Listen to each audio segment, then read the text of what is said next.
Out of the art cave, learning to draw.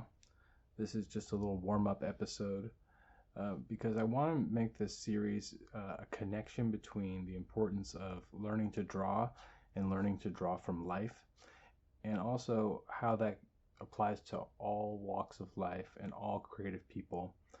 When we're thinking about the fundamentals of learning to draw, we can make comparisons to what it is to be looking at this objective reality. We're coming up with our subjective interpretation when we're creating our art, how we can really get to the core of what motivates us as artists. We're hoping that we're having an impact with our voice. So those are all reasons why learning to draw is important. It's often the most basic communication tool.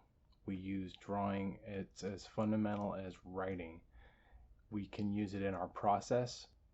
Maybe the final piece is the experience that we're going to be providing to the world, but most likely our drawings are going to be a stepping stone. They're going to get us to our final product. So as an illustrator and a designer, drawing is at the core, but these principles could apply to everyone. We start at the very beginning. We start with light and shadow.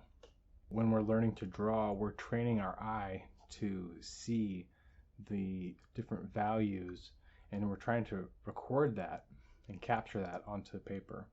This is why drawing from life is so important, because there are such subtleties in every single moment. Our ability as expressive people, that is tied to our curiosity, our ability to endeavor to improve at visualizing what's in our mind and applying that to the page. Paper and pencil, graphite, charcoal, these are really great materials to use for rapid prototyping of your ideas. Illustration has that fundamental goal of telling a story. And when we're in that visual medium, we're playing with what people see with their eyes. So light and shadow, how we use that, that's the core. We can then shift that over to different mediums. And so a lot of different techniques and processes have to go along with the technology used to mass produce that artwork. A lot of the work that I'm producing is, how do I go from that initial drawing that's like a draft and bring that to a finished inked piece?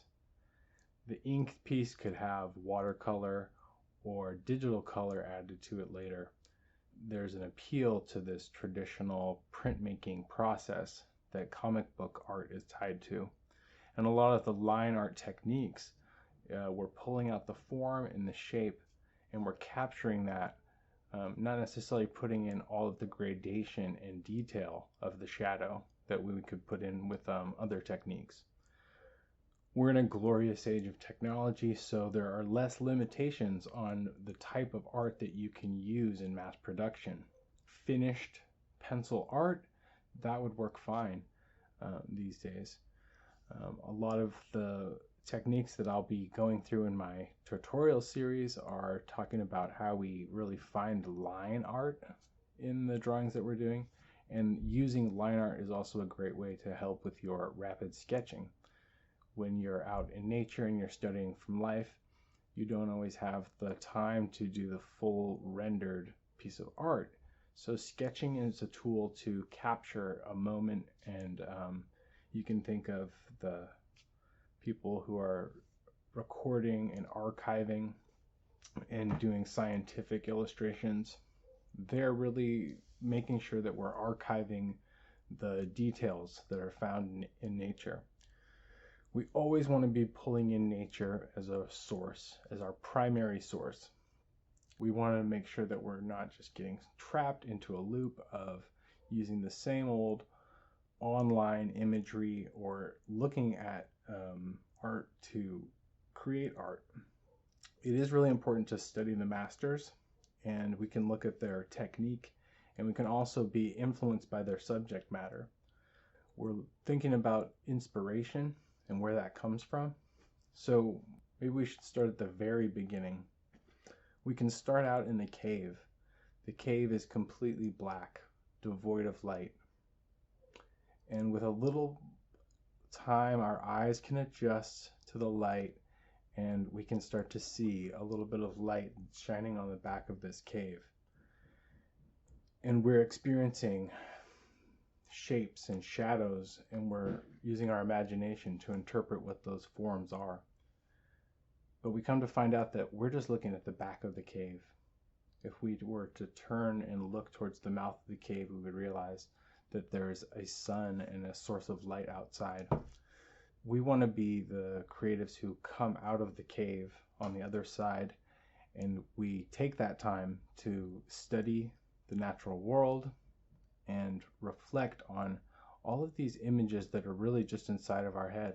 All of those imaginary shadows that we were seeing on the back of the cave wall.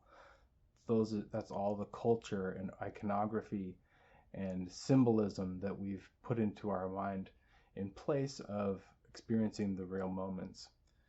So there's no better place than to actually go to the source material. We can also use our photography skills to become our own reference librarians and keep an archive when we need reference material for different artwork.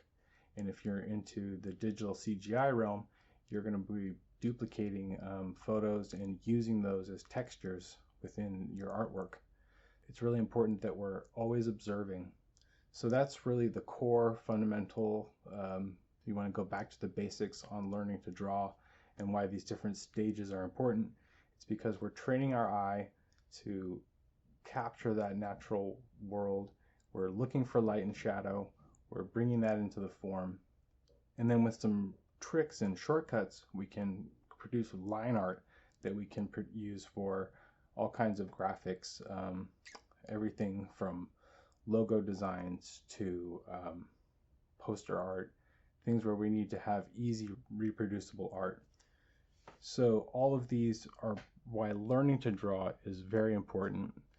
We're going to be talking about the core motivations of artists and how do we create those final products, build the audience, how do we make that mark on the world and have a lasting impact, and how do we achieve that ultimate mastery. If our goal is to just become the greatest artist, what path of success do we need to set for ourselves? What is our own personal goal?